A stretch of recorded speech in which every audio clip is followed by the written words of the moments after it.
4 વાગ્યાથી લઈને 7 વાગ્યા સુધીનો આ કાર્યક્રમ થઈ જાય ત્યારે કોઈને આળસ ન આવે? અમારો એક નિયમ છે કે ગાય માટે આવેલો રૂપિયો એક રૂપિયો ગાય સુધી પહોંચવો જોઈએ. આજના યુવાનો માટે તમે શું કહી શકો? કે જેનું બાળક ગૌ સેવા તરફ વળ્યું છે એના મા બાપને છાતી ઉપર હાથ રાખીને સૂઈ જવાનું. ક્યારેય ડ્રગ્સના રવાડે ચડશે નહીં, ક્યારેય દારૂના રવાડે ચડશે નહીં, સિગરેટના રવાડે ચડશે નહીં, કારણ કે એની સંગત સેવાની છે. આ ગૌ સેવાની સાથે સાથે અન્ય કોઈ સેવાઓ ખરી કે જે પ્રેરણા ગૌ સેવા ચેરિટેબલ ટ્રસ્ટ અથવા તો એની સાથે જોડાયેલા વ્યક્તિઓ કરતા હોય? 45 દિવસની અંદર સાહેબ એ માનવ સેવાની અંદર 550 થી અંદાજે દર્દીઓને સાજા કરીને ઘરે મોકલી દીધા. પ્રેરણા ગૌ સેવા ચેરિટેબલ ટ્રસ્ટ જે નામથી સમાજ પાસેથી પૈસો લે એ જ વસ્તુમાં વાપરે. સેવા કહેવામાં લાગતો નાનો શબ્દ લાખો દુઆઓથી ભરેલો છે. કોઈ વ્યક્તિ મનથી સેવા કરે, કોઈ વ્યક્તિ ધનથી સેવા કરે, કોઈ વ્યક્તિ તનથી સેવા કરે. તન, મન અને ધનથી સેવા થાય. કોઈ વ્યક્તિ વ્યક્તિથી સેવા કરે, કોઈ વ્યક્તિ વ્યક્તિની સેવા કરે, અને એની સાથે કોઈ વ્યક્તિ એ પશુઓની સેવા કરે, ગૌ સેવા કરે, પક્ષીઓની સેવા કરે ને એના થકી સમાજની સેવા કરે. આવો મળીએ દર્શક મિત્રો, આજે આપણે એક એવા ગ્રુપને, એક એવી સંસ્થાને કે જે સુરતની અંદર સતત 8 થી 10 વર્ષથી ગૌ સેવા કરી રહી છે. 365 દિવસ ગાયો માટે, ગાયો થકી ભગવત પ્રાપ્તિ, અને એટલા માટે જ કહેવાય ને ગૌ થકી ગોવિંદ. ગૌ સેવા થકી ગોવિંદની પ્રાપ્તિ કરતી સંસ્થા એટલે પ્રેરણા ગૌ સેવા ચેરિટેબલ ટ્રસ્ટ. અને એમના વતી આપણી પાસે આજે આપણા પોડ સ્ટુડિયોની અંદર આવેલા છે સર ડીડી દિયોરા. તો ડીડી દિયોરા સરનું આપનું હાર્દિક સ્વાગત છે સર અમારા પોડ સ્ટુડિયો ઉપર. આજે આપણે વાત કરવી છે એવા વ્યક્તિત્વની અને એવા ગ્રુપની કે જે સતત 365 દિવસ ગાયો માટે, અને ખાલી ગાયો માટે નહીં, ઘણા બધા પશુ પક્ષીઓ માટે સેવા કરી રહી છે. તો શરૂઆત એમનાથી જ કરીએ કે સર, આ પ્રેરણા ગૌ સેવા ચેરિટેબલ ટ્રસ્ટ કઈ રીતે અને શું શું કામ કરી રહી છે? નમસ્કાર. નમસ્કાર. પ્રેરણા ગૌ સેવા ચેરિટેબલ ટ્રસ્ટ થોડા 4-5 વર્ષ અનેક જુદી જુદી સંસ્થાઓ સાથે કામ કરતી હતી. પછી એવું લાગ્યું કે કદાચ એક અલગ સંસ્થા આપણે કરીએ તો એક અલગ સેવા આપણે પૂરી પાડી શકીએ. સાચી વાત. ઘણી વખત એવું થતું હોય કે બીજી સેવા સાથે આપણે જોડાયેલો હોય ત્યારે આપણા મનની અંદર ઘણું બધું એવું થતું હોય કે આની સાથે સાથે આની પણ સેવા થવી જોઈએ. તો ઘણીવાર એવું બને કે પેલી સંસ્થા એક સેવાને પકડીને ચાલતી હોય. ત્યારે 2018માં અમે એવો વિચાર કર્યો કે આ જગત કલ્યાણીમાં ગવત્રી જે પીડાય છે એ ગૌલી ગાયની સેવા ઇઝ બેસ્ટ સેવા. જોકે આ ધરતી ઉપર માનવ તરીકે આવ્યા છીએ, જીવ માત્રની સેવા કરવાની જવાબદારી માનવ તરીકે આપણી છે. કારણ કે ઈશ્વરે આ સૃષ્ટિ ઉપર બુદ્ધિજીવી પ્રાણી તરીકે કોઈને જન્મ આપ્યો હોય તો એક માનવ છે. એક માણસ છે જે બીજાની વેદનાને જાણી શકે, પછી કીડીથી લઈને હાથી સુધી કોઈ પણની પીડા છે એ પીડામાં સહયોગી બનવું એ માનવતા તરીકે આપણી ફરજ છે. ત્યારે પ્રેરણા ગૌ સેવા ચેરિટેબલ ટ્રસ્ટની સંસ્થાની અમારી 2018માં શરૂઆત થઈ. ખાસ મને યાદ છે ઉત્તરાયણનો મહાપર્વ હતો 14/1/2018. એટલે ઉત્તરાયણના પર્વે અમે સૂર્યનારાયણને પ્રાર્થના કરીને આ સેવાનો પ્રારંભ કર્યો હતો કે હે સૂરજનારાયણ, જ્યાં સુધી આ દેહમાં પ્રાણ રહેશે ત્યાં સુધી આ ગાયની સેવા કરશું, અન્ય સેવાઓ કરશું, પશુ પક્ષીની સેવાઓ કરશું, પણ હે સૂરજનારાયણ કાયમ અમારો દી તપતો રાખજે, અને દી તપતો હોય ને તો જ તમે કંઈક કરી શકો. એટલે ઈશ્વર પાસે આ શક્તિ માગી અને અમે 2018માં આ ગૌ સેવાની શરૂઆત કરેલી. હવે શરૂઆતની અંદર અમે 5-10 સભ્યો હતા, અને ધીરે ધીરે સભ્યો જોડાતા અમારું કાર્ય લોકોને ગમ્યું. કારણ કે અમારો એક જ ધ્યેય હતો કે આપણે બને ત્યાં સુધી ઘણી બધી સંસ્થાઓ ખૂબ સારી કામ કરે છે પોતાની અનુકૂળતાના દિવસો નક્કી કરીને, પણ અમે એક ગોલ સાથે નીકળ્યા હતા કે 365 દિવસ ગાયને એક દિવસ સેવા ન જોવે, આજે એક દિવસ ખાવા ન જોવે, એને 365 દિવસ ખાવા જોવે. બીમાર ગાય છે એને 365 દિવસ સારવારની જરૂર છે. તો આપણાથી આ થવું જોઈએ તો યથાર્થ ગૌ સેવા કહેવાય. એટલે અમારા પ્રમુખ તરીકેની જવાબદારી અતુલભાઈ ગૌદાનીએ સ્વીકારી, અમારે મહેશભાઈ વઘાસિયા, અમારે મનસુખભાઈ મેંદપરા, અમારે ધર્મેશભાઈ ઢોલરિયા, અને એવા તો અનેક મિત્રો છે કે જેના એકના નામ લેવા બેહો તો સમય ઘટે. પણ એક મિત્રો એવા વિચારોના કે એક વિચાર બધાનો આ કરવું છે તો કરવું છે. એટલે એ બધાએ મળી અને 2018માં સંસ્થાની શરૂઆત કરીને ધીરે દાતાશ્રીઓએ અમારી સેવાને બિરદાવતા અમને પીઠબળ પૂરું પાડ્યું. અમારા ઉપર મૂકેલા વિશ્વાસને અમારો એક નિયમ છે કે ગાય માટે આવેલો રૂપિયો એક રૂપિયો ગાય સુધી પહોંચવો જોઈએ. પછી અમારા ગૌસેવકો સેવામાં જતા હોય તો પેટ્રોલ પણ પોતાનું વાપરે, રસ્તામાં પાણી પીવું હોય તો પોતાના ખીચાના પૈસાનું પાણી, કોઈ તમે મને 10 રૂપિયા આપ્યા તો 10 રૂપિયા ગાય માટે વપરાય એની કાળજી રાખવાનો ખાસ અમારો નિયમ છે કે ગાયમાંથી 1 રૂપિયો આપણે વાપરવાનો નહીં. આજની તારીખમાં ધીરે ધીરે ગૌસેવકો જોડાતા ગયા. અમે પહેલા 1 વાર નક્કી કર્યો, પછી જેમ દાતા મળતા ગયા એમ 2 વાર નક્કી કર્યો, 3જો વાર નક્કી કર્યો. એમ કરતાં કરતાં આજે અમે 7 દિવસની સેવા પૂરી પાડીએ છીએ અંત્રોલી પાંજરાપોળની અંદર, કે જે પાંજરાપોળની અંદર કતલખાને જાતિ કપાવા ગાય એ પોલીસ કેસ થાય ને પાછી આવે રિટર્ન, અને એ ગાયને આશરો પાંજરાપોળની અંદર મળે. અથવા તો રોડ ઉપર રઝળતી હોય ને અકસ્માતનો ભોગ બનીને પીડાતી હોય એ ગાયને પાંજરાપોળમાં લાવવામાં આવે. હવે આવી પીડિત ગાયો ત્યાં હોય. હવે એ ગાયોની સેવા અમે ધીરે ધીરે 1 દિવસ 2 દિવસ એમ કરતાં અમે 7 દિવસમાં આજે સેવા આપી છે. નિત્ય ક્રમ મુજબની અમારી સેવા છે. 7 દિવસની 7 ટીમ બનાવેલી હોય. અમારી પાસે આજની તારીખમાં લગભગ અંદાજે 200 યુવાનો જોડાયેલા છે. અને 7 દિવસની 7 ટીમ હોય, સોમ મંગળ બુધ ગુરુ શુક્ર શનિ રવિ. હવે જે દિવસની ટીમમાં જેનો વારો હોય એને વહેલા 4 વાગે જવાનું, અહીંયાથી ટેમ્પામાં જવાનું, 4 વાગે ત્યાં પહોંચવાનું, ત્યાં ગાયોની બધી સારવાર કરવાની, બીમાર ગાયોને એને પાટા પીંડી દવા એવું બધું કરવાનું, અને બાકીનું જે દાતાઓએ અનુદાન આપ્યું એમાંથી લીલા ઘાસચારાની સૂકા ઘાસચારાની જે કાંઈ વ્યવસ્થા હોય એ ગાયોને ગમાણની અંદર નીરવાનું, અને 7 વાગે પરત આવી નાહી ધોઈ અને પોતાના કામ ધંધા પર જવાનું. આ અમારી શરૂઆત છે. અને આજની તારીખમાં એ પાંજરાપોળની અંદર લગભગ 4 થી 5 હજાર જીવ ગૌ માતા અને ગૌવંશ આશરો લઈ રહ્યા છે. 4 થી 5 હજાર જેટલી ગાયોને પ્રેરણા ગૌશાળા દ્વારા દરરોજનું ખોરાકથી માંડીને એમનું જતન કરવું એ બહુ મોટી વાત કહેવાય. દિયોરા સાહેબ, મારે એક સવાલ એ છે, તમે એમ કીધું કે 4 વાગ્યાથી લઈને 7 વાગ્યા સુધીનો આ કાર્યક્રમ થઈ જાય, ક્યારે કોઈને આળસ ન આવે? અથવા તો આ લોકો અલગ અલગ પ્રોફેશનમાં ન જોડાયા હોય, મતલબ કે કોઈને વહેલું કામે જવાનું હોય, તેમ છતાં આ સેવા કઈ રીતે? બહુ સરસ પ્રશ્ન છે સાહેબ, કારણ કે દરેક વ્યક્તિ પરિવારની જવાબદારી સાથે જોડાયેલો છે. સાચી વાત. 100%. અને કહેવાય છે કે પહેલી જવાબદારી પરિવારને નિભાવવાની પછીની સેવા છે. પણ સાહેબ, જેથી તમે પરમાર્થના રસ્તે નીકળો ને તેથી ઈશ્વર તમારા ઘરનું કામ કરે. હું આજે ગૌશાળામાં છું, ગાયોની સેવા કરું છું, મારા ઘરે કંઈ તકલીફ આવે ને તો લગભગ મને એવું નથી યાદ ક્યારેય કે આપણે દોડીને ત્યાંથી પાછું આવવું પડ્યું હોય. પણ અહીંયા ઈશ્વર કંઈક ને કંઈક એવી વ્યવસ્થા કરી જ હોય કે એ વ્યવસ્થા એમાંથી તમે નીકળી ગયા હો. બીજી વસ્તુ રહી વાત કે પરિવારની જવાબદારી નિભાવતા જવાનું. બહુ સાચી વાત છે. કારણ કે આમાં હું તો ખાસ આભાર તો મારા ગૌસેવકોના પરિવારનો જ માનીશ સાહેબ. કારણ કે આમાં કોઈ પરણેલા હશે, કોઈ દીકરીના બાપ હશે, કોઈ દીકરાના બાપ હશે, કોઈ માનો સંતાન હશે, પણ એ મા બાપને એટલું ગૌરવ છે કે મારો દીકરો સવારમાં 4 વાગે ઉઠી અને ગાયોની સેવામાં જાય છે.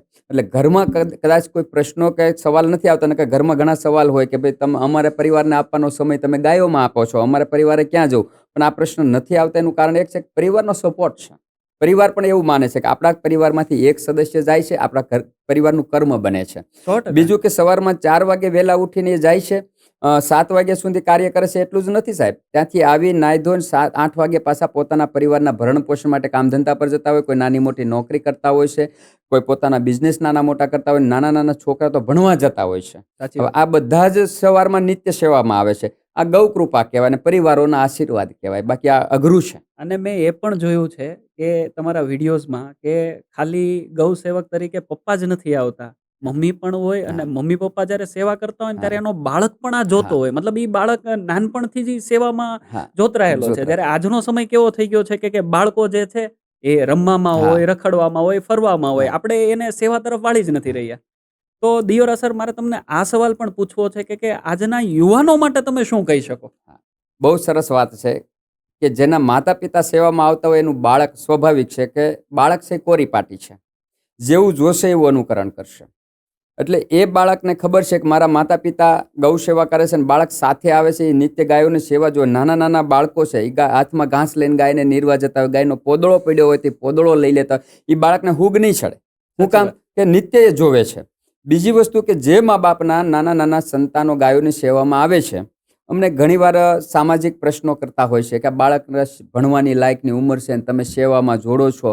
તો મારે એ લોકોને ખાસ સંદેશો આપવો છે કે હંમેશા ભણતરની સાથે સેવા પરાયણતા અને માનવતા જો ખીલે ને તો જ ભણતરની કિંમત છે.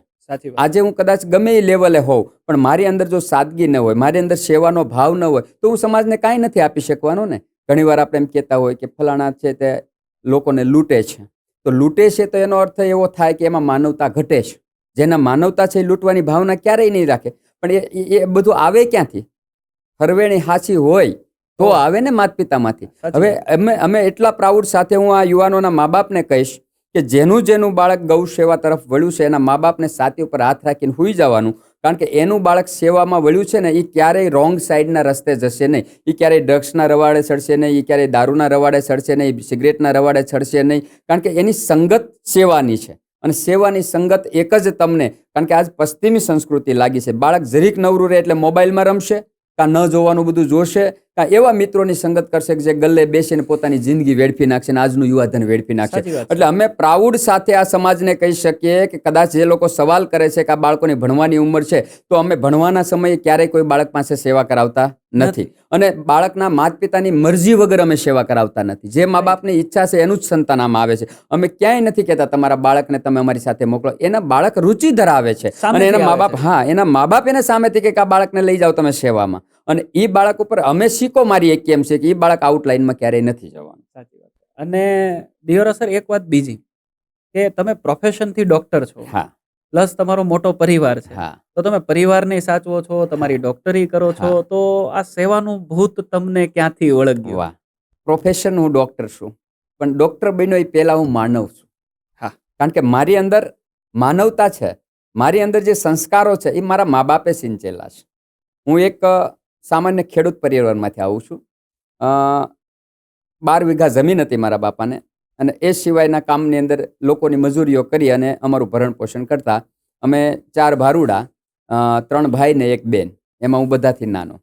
હવે મારા બાપા અને મારી બા એ મજૂરી કરીને અમને ભણાવતા, પણ ભણતરની સાથે ઘર બહુ નાનું હતું, પણ સાહેબ સંસ્કારો પૂરેપૂરા અમને આપ્યા છે.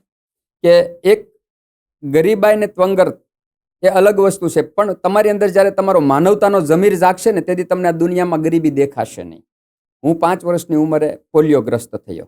એટલે મારી 5 વર્ષની ઉંમરે મને પોલિયો થયો, એટલે મારા બાપા એમ કહેતા કે તારી બા ખૂબ રડતી.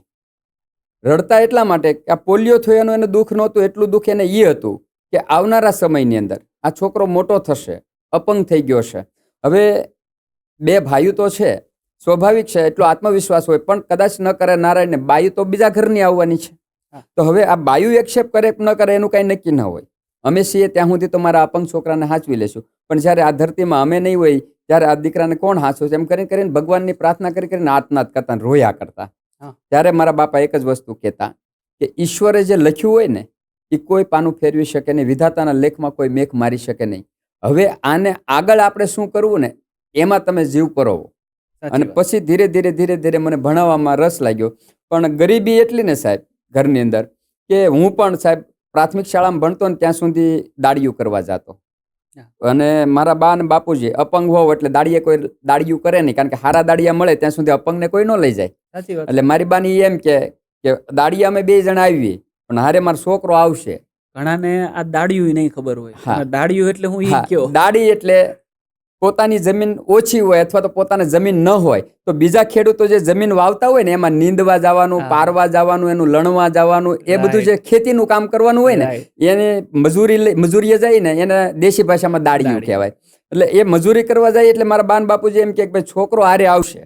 એટલે એ એમ કે છોકરો ભલે હારે આવે પણ અમે અડધી દાડી આપશું.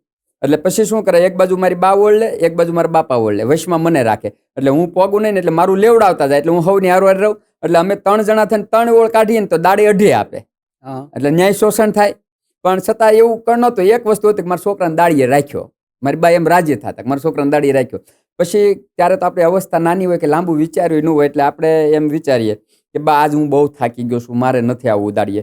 એટલે હું સાંજે રોવા મળું. એટલે સાંજે રોવા મળું ને એટલે ખાઈ પીને પછી ખાટલે બેઠા હોય ને પહેલા છે ને પરિવાર ભાવના હતી. જમ્યા પછી સાંજે વાળું કરીને આખો પરિવાર ભેગો બેસીને સુખ દુઃખની વાતો કરતા. આજે આ બધું ખોવાઈ ગયું છે. આપણે જો એમ કહેતા હોય કે આજે છોકરા અમારું કીધું કરતા નથી, અમારી પડખે બેસતા નથી, તો ફોલ્ટ આપણો છે, ભૂલ આપણી છે. અમે એ જ સંતાન છીએ જે અમારા મા બાપ ભેગા સાંજે વાળું કરીને બેસતા હતા. અને ત્યારે બધી ચર્ચાઓ થતી પરિવારની, ઘરની, પરિસ્થિતિની બધી. એટલે આ પરિસ્થિતિથી પણ આપણે વાકેફ થતા. ઘરમાં આવું છે, ઘરમાં તેલ નથી, ઘરમાં મરચું નથી, ઘરમાં કાલ કોઈ મહેમાન આવી જાય તો એને ખવડાવવા માટે કાંઈ છે નહીં, આવી બધી વાતો થતી.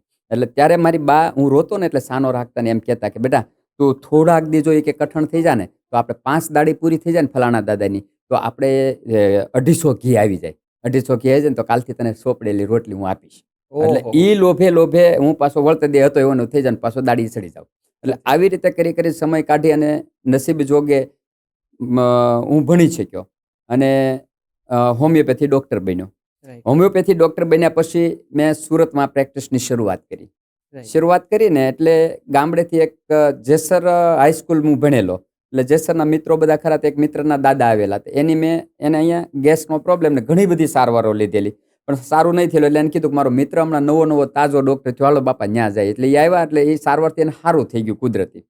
એટલે એ દાદાએ એમ કીધું કે આ ડાક્ટરને મારે ગામડે લઈ જવો હોય, કે અમારે ગામડે આવા ડોક્ટરની જરૂર છે એમ. એટલે એ દાદા મને ગોપાભાઈ લુણાગરિયા દાદા હજી યાદ છે મને. એ દાદા આ ધરતીમાં નથી, પણ ભગવાન એને આત્મશાંતિ આપે, કારણ કે એ દાદાએ મારું જીવન ઘડતરમાં મહત્વનો રોલ ભજવ્યો છે. જેસર લઈ ગયા, તમારું ભાડું નહીં જોતું, મારે કાંઈ નહીં જોતું, અને જેસરમાં ક્લિનિક ચાલુ કર્યું. એટલે ક્લિનિક ચાલુ કર્યું એટલે ધીરે ધીરે પેશન્ટો વધ્યા, અને હું અંદર ક્લિનિકમાં બેઠો, પેશન્ટો જોતો હોઉં, એટલે મારા બાપા મારી સાથે બેઠા હોય.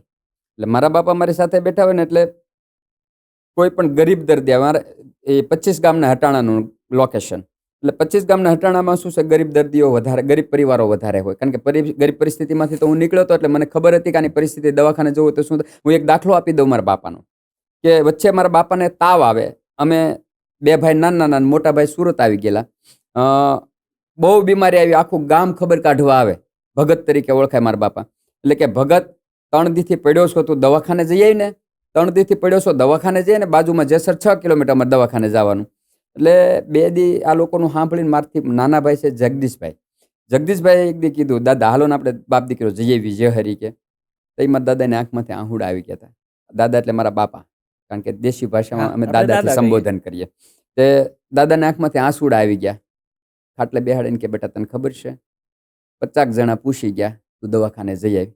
કોઈ એવો પ્રશ્ન કર્યો કે ભગત તારીમાં પૈસા ઘરમાં છે કે નહીં? દવાખાને જઈ આગળ 50 રૂપિયા જોહે કે 50 રૂપિયા ક્યાંથી કાઢવા ઘરમાં છે કે? એટલે હું પડ્યો છું, 2-3 દી પડ્યો રહેશ ને તો કાલ હાજો થઈ જાય ને પાછો દાડીએ ચડી જાય. હવે તે દીથી મનમાં એક લાગી ગયું કે હાલું ગરીબ પરિવારોની સ્થિતિ કેવી હોય. દવાખાને જવા માટે પૈસો ન હોય. મારા બાપા એમ કીધું હું 2 દી હુઈ રહીશ ને બેટા, મને તાવ વયો જાય, પછી આપણે દાડીએ ચડી જાવ. તો હજી મગજમાં દાડી, કારણ કે છોકરા ભૂખ્યા રહેતા હોય. એ પરિસ્થિતિ મારા બાપાએ મને કાયમ રિમાઇન્ડ કરાવી છે. જેસરની અંદર મેં ક્લિનિક ચાલુ કર્યું. સાંજે શરૂઆતમાં હું 100-150 પેશન્ટ જોતો હોઉં, તો એમાંથી મારા બાપા એમ કે ગરીબ સાધુ બ્રાહ્મણ, નાની જ્ઞાતિ, નાના પરિવારો, એના કોઈના પૈસા ન લેતો. એટલે હું એમ કહું કે બાપા, તો આપણે આ ભણ્યા એનો ખર્ચો લાગ્યો હોય, આપણે અહીંયા દવાખાનાની અંદર ખર્ચો લાગતો હોય, એ કાંઈ ખર્ચો નથી લાગતો. ગામડામાંથી સીભડા આવે છે, શાકભાજી આવે છે, બરાબર, તારે ખાલી તેલ મરચાંનો ખર્ચો છે ને એટલું તો ઈશ્વર દઈ રહે તને, એ કે બરાબર. અને મારે કાંઈ, મેં તને જે ભણાવવા પૈસા આપ્યા, મારે કાંઈ પૈસા જોતા નથી. મારે તો બસ મને એટલું ગૌરવ છે કે મારી સારવાર માટે પૈસા નહોતા ને, મારી પાસે હજારોની સારવાર માટે છોકરો છે, એ કે. આ મારા બાપાએ મને કીધું. પછી એ શું કરે, રોજ ત્યાં વેઇટિંગમાં બેહે, કોઈ વૃદ્ધને ભાળે, કોઈ ગરીબને ભાળે, એ અંદર આવે ને. જોકે હવે તેને આત્મવિશ્વાસ હતો કે મારો છોકરો એની પેલા પૈસા નહીં લે, કારણ કે એને મને આ જ જ્ઞાન આપ્યું હતું. એટલે એ બહાર આવે ને એટલે એને લઈને બસ સ્ટેન્ડ જાય. બસ સ્ટેન્ડ જઈ એને સારવાર અપાવી હોય અહીંયા, પછી ત્યાંથી મેં ફ્રૂટ કે એવું ખાવાનું કીધું હોય એટલે ત્યાંથી ફ્રૂટને એવું લઈ દે. પછી ટેમ્પાવાળાને 5 રૂપિયા આપે, એ કે આ માડીને કે આ દાદાને એને ઘરની ઓસરીની કોરે ઉતારી આવજે. આ બધું પતે પછી રાત્રે હું 10 વાગે ઘરે આવું ને, એટલે ફળિયામાં ખાટલા નાખીને બેસીએ, એટલે એક જ સવાલ પૂછે, આજ કેટલાની દુવા લઈને આવ્યો? આજ સુધી મને એવું નથી પૂછ્યું તું કેટલા પૈસા લઈને આવ્યો, બરાબર. મારા માટે તું લોકોની સેવા કરીને એ જ પૈસો. મેં કીધું દાદા એવું કઈ રીતે, હવે મારે મારી આવનારી પેઢીની અંદર મારા છોકરાઓનું મારું ભવિષ્ય તો જોવાનું કે નહીં. ત્યારે મારા બાપાએ જે સવાલ કર્યો ને, સવાલ આ દુનિયાને સમજવા જેવો છે.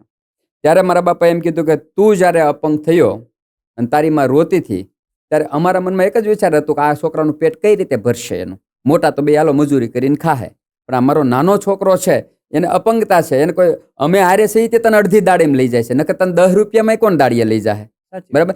તો તું અત્યારે એ કે તું આ સીટ ઉપર ન હોત, જો તું મજૂરી જ કરતો હોત તો તને કોઈ દાડીએ ન લઈ જાય, તો તું ભૂખ્યો ન રહેત ને. કે તો તારે એમ સમજવાનું કે ઈશ્વરે મને નિમિત્ત બનાવ્યો છે કે હું મારું ખાવાનું કરી લઉં અને પછી વધારાનો નફાની આશા વગર લોકોની સેવા કરું. તારે આ ધ્યેય રાખીને સેવા કરવાની છે. પૈસા હું ક્યારેય નજર નહીં રાખતો. જેદી તને પૈસાનો લોભ લાગે ને તેથી મારું જીવન યાદ કરજે. બસ મારી આ છેલ્લી સલાહ છે કે ઈશ્વરે તને ડોક્ટર બનાવ્યો છે તો મારા સપના પૂરા થાય. મને જ સપનામાં નહોતું, તારી માને સપનામાં નહોતું કે મારો છોકરો ડોક્ટર બનશે. સાચી વાત. 100%. અને એ સમયે તો ઇન્ટિરિયર ગામડું કે જ્યાં એમ કહેવાય કે આખો દિવસની એક બસ આવતી. હવે એવા ખૂણાના ગામડામાં હોય તો બહારની દુનિયા નહીં જોયેલી. જેસર જવું હોય તો મને એમ છે કે વર્ષમાં એકાદ વાર કોકની હારે જવા મળતું જેસર. તો એમ લાગતું કે આપણે બહાર ગામ ગયા હતા. અને સાચી વાત. એ એમાં ઓલે જેસરમાં 5 પૈસાની 10 પૈસાની ગુલ્ફી મળે, એ ગુલ્ફી ખવડાવતા તો રાજીના રેડ થઈ જતા, કાંઈનું કાંઈ ખાધું હોય એવું લાગતું. એટલે આ પરિસ્થિતિ છે ને, એ માણસને માણસ બનાવે છે. સાવ સાચી વાત. એટલે આ મારી જીવન કરિયરની અંદર મહત્વનો રોલ, જો મને સતત માનવતાનું રિમાઇન્ડિંગ કરાવ્યું હોય ને, તો એ મારા બાપા છે. આજે આ દુનિયામાં નથી, પણ હજી એના છેલ્લે ચાલુ છું સાહેબ. સુરતની અંદર આ શહેરમાં આટલી મોંઘવારીમાં ભાડાના દુકાનની અંદર હું ક્લિનિક આંકું છું, તો આજની તારીખમાં એ રોજના 25 થી 30 કે 50 પેશન્ટ જોતો હોય, તો એમાંથી 15-20 પેશન્ટને હું ફ્રી ઓફ ચાર્જની અંદર જોઉં છું. એટલું જ નહીં, મારી કન્સલ્ટિંગ નહીં લેવાની, એટલું જ નહીં, પણ હું અંદરથી દવાઓ આપું. એમાં મારી દવાઓ પણ મારા પૈસાની, એટલે એક પેશન્ટમાં 100-150 રૂપિયાની દવા હું મારી આપું, પણ એનો મને આનંદ આવે છે કે હું એક માણસને સારવાર આપી શકું છું. સાચી વાત. કારણ કે આજે શહેરની અંદર રહેશે તો એ લોકોએ જે કેમ પોતાના પરિવારનું ભરણ પોષણ કરતા એનું મન જાણતું હોય. હા, બની શકે ઘણી વખત સાહેબ એવા અનુભવો થાય કે લોકોને ખબર પડે કે આ ડોક્ટરને જરીક આમ તેમ કરો એટલે આ દયા રાખે એવો છે, એટલે લોકો દુરુપયોગ કરે. પણ 5 જણા દુરુપયોગ કરે એની સામે મારે 50 જણાને લૂંટાય નહીં. બહુ સાચી વાત. એટલે મારી એક નૈતિકતા ઈ છે. અને ગૌ સેવાની વાત હવે આવે છે આપણે, કે ગૌ સેવા તરફ જવાનું કારણ શું છે સાહેબ? બહુ સરસ. અમે નાના હતા ને ત્યારે વેચાતું દૂધ લાવવાનું હોય એટલે પળી દૂધ લાવે, એટલે 1 શેરનો ચોથો ભાગ. કારણ કે હું અપંગ થઈ ગયેલો એટલે છાશ ને એવું ખાતો નહોતો, એટલે મારા માટે દૂધ જોવે. અને બોલા બધા ભારુડા છાશમાં ખાય, મારા એક માટે દૂધ લાવે. અને એ દૂધ પણ ગાયનું લાવે. અને ગાય સાથે ના તો પહેલેથી જોડાયેલો આપણો. પણ ત્યારે મને એટલું યાદ આવેલું કે હું આ અપંગ થયો પછી દૂધનો છાશ નથી ખાતો, તો મને દૂધ પૂરું પાડનારું કોણ? તો કે ગાય. ગાયનું દૂધ શું કામ લાવતા એ કહી દઉં. પરિસ્થિતિ નબળી હતી, સારા પરિવારોના ઘરે ભેંસનું દૂધ પીવાય, ગરીબ લોકોના ઘરે ગાયનું દૂધ પીવાય. હવે ગાય શું છે એ તો હવે સમજણ પડી હા, કે પહેલા અમે એવું અમૃત નહોતું. પીતા હતા. સાચી વાત. બરાબર, એ હવે ખબર પડી. પણ તે દી અમે નાનામાં આવતા હતા કે આ નાનો પરિવાર છે એટલે ગાયનું દૂધ લેશે. એટલે એ પળી દૂધની અંદર મારા એકને એ ખાવાનું, ઘરને બધાને છાશમાં ને એમાં ખાવાનું. હવે ત્યારથી લઈ અને પછી પાછો 2-3 પરિવારોને ગાયોનું ને એવું સારવા હું જાતો દાડી ઉપર, કે આપણે હાલો ગાઉ સારવા જઈએ તો આપણને રૂપિયો આપે એટલે રૂપિયો તો બહુ થઈ જતો. એટલે એક ગાયો સાથે ના તો પહેલેથી મને બહુ હતો. અને પછી ધીરે ધીરે થોડીક સમજણ આવે કે ભાઈ ગાય છે એટલું પવિત્ર પ્રાણી છે કે એકલી ગાય પ્રાણી નથી. ગાય છે એની અંદર 33 કોટી દેવતાનો વાસ છે, એ આપણી ધાર્મિક વાત છે. એથી વિશેષ વૈજ્ઞાનિક વાત જો આજના યુગની કરી હોય ને, તો સાહેબ ગાયની અંદર જે વૈજ્ઞાનિક પોષક તત્વો એના દૂધની અંદર છે ને, એ તમને ક્યાંય ન મળી શકે. કારણ કે આજે લોકો રોગગ્રસ્ત થતા ગયા છે, એનું કારણ એક જ છે કે ગાયથી વિખૂટા પડતા ગયા. હવે ગાયના ટચમાં રહેવાથી જો તમને પોઝિટિવ એનર્જી મળતી હોય, રોગ સામે લડવાની શક્તિ મળતી હોય, એના એક રૂવાડાની અંદરથી તમને એનર્જી પોઝિટિવ મળે છે. એટલે ગાયની મહત્તા તો વર્ણવવા બેસી તો સાહેબ સમય બહુ ઓછો પડે. પણ એની કરતા વિશેષ કે ગાય વૈજ્ઞાનિક રીતે આપણને બહુ કામની છે. ધર્મને પછી જોડીએ આપણે, ધર્મ છે જ 100%, પણ પહેલા તો વૈજ્ઞાનિક રીતે માણસ તરીકે તંદુરસ્ત જીવવું હોય તો ગાયનો ટચ. ગામડાનો માણસ બીમાર બહુ ઓછો પડે. એના 2 કારણો છે સાહેબ. એક, સવારમાં દી ઉગે એ પેલા જાગી અને ખેતર પહોંચી જાય. એટલે ઉગતા સૂર્યના જે રેડ કિરણો છે કે જેની અંદર મેક્સિમમ D3 વિટામિન્સ મળે છે. એટલે એને ક્યારેય ગોઠણ નથી દુખ્યા, એને ક્યારે B12 ની ઉણપ નથી આવી. B12 ની ઉણપ એટલા માટે નથી આવી કે ખાબોશિયાના પાણી પીધા છે, જમીન માટે માટીમાં પડેલા પાણી પીધા છે કે જેમાંથી એને બધા તત્વો મળ્યા છે. એથી વિશેષ 2 ટાઈમ ગાયોના દૂધ પીધા છે. બરાબર, એટલે દરેક વસ્તુ એવી પીધી છે કે જે નેચરલ છે અને જેની અંદર તાકાત છે. આજે ઈ ભૂલી ગયા છે કે ઓરિજિનલ શું છે ને ડુપ્લિકેટ શું છે. સ્વાદ પકડીને બેઠા છે. માણસ ત્યાં મરે છે જ્યાં સ્વાદને મૂલ્યાંકન કરે છે.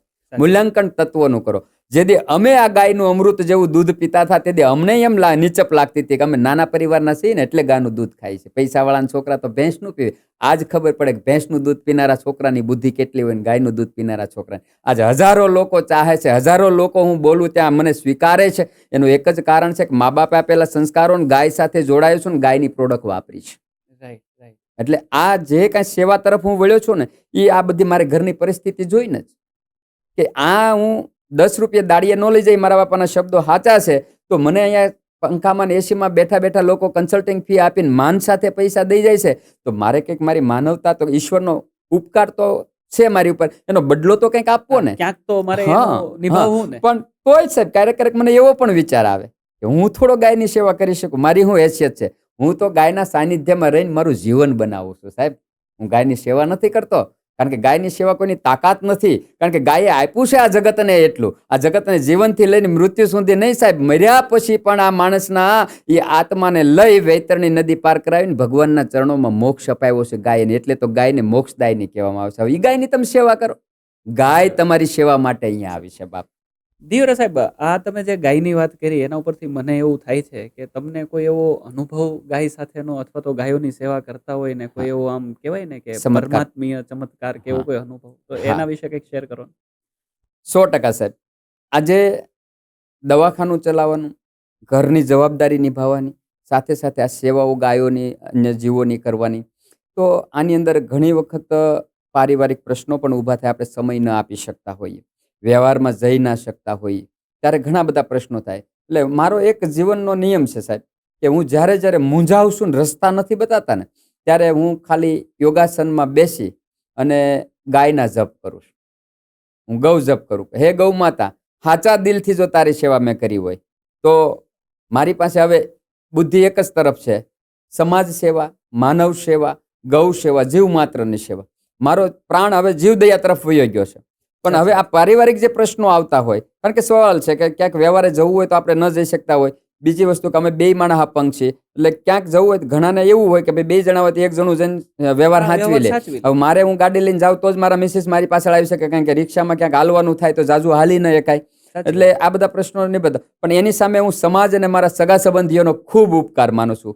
કારણ કે મારી બેનું દીકરીઓને ઘરે વર્ષે એકવાર નથી જઈ શકતો અને ક્યાંક મળે ને એમ કહે ને ભાઈ તું આવતો નથી, તો હું કોણ બેન નથી આવવાનું, તો બેન સામે તેમ કાંઈ ન હોય કાંઈ નહીં ભાઈ તું તારી સેવા ચાલુ રાખજે, તું તારે અમે એમ માનશું મારો ભાઈ વર્ષમાં 5 વાર મારીને આવ્યો. આવી મારી બેનું છે. હવે આ જ વસ્તુ ખરેખર સમાજની અંદર થઈ જાય, હા, ગીલા શીખવા નીકળી જાય તો કેટલો બધો પ્રેમ વધે. સમાજમાં સંબંધો બગડી જાય છે. આ મને ઈ જ કે હું એને એક જ વસ્તુ કહું, તું ચિંતા નહીં કરે. એ કે ફલાણા કાકાના ઘરે આપણે એટલા સમયથી નથી ગયા, ફલાણા વેવાઈને ઘરે આપણે એટલા સમયથી નથી ગયા. પણ એક વસ્તુ ખરી છે સાહેબ, ચમત્કાર મારા માટે ઈ છે કે હું જ્યાં નથી જઈ શકતો ને ત્યાં એ લોકો વેરઝેર નથી કરતા, એ ગૌરવ લે છે કે સાહેબ સેવામાં છે ને એટલે નથી આવી શકતા. સામેથી એમ કે તમ તાર કાંઈ વાંધો નહીં, આપણે ક્યાંક પ્રસંગમાં મળી ત્યારે અમને આનંદ થાય. અને એક લોકો ગમે ત્યાં પ્રસંગમાં ભેગા થાય ને એટલે મને ગોતતા હોય, એટલે ત્યાં ટોળું થાય બધા હગાનું આનંદ કરવા માટે. પણ એટલે એ બધું વિસરી જાય, 12 મહિનામાં નથી આવ્યો કે એવું કાંઈ નહીં.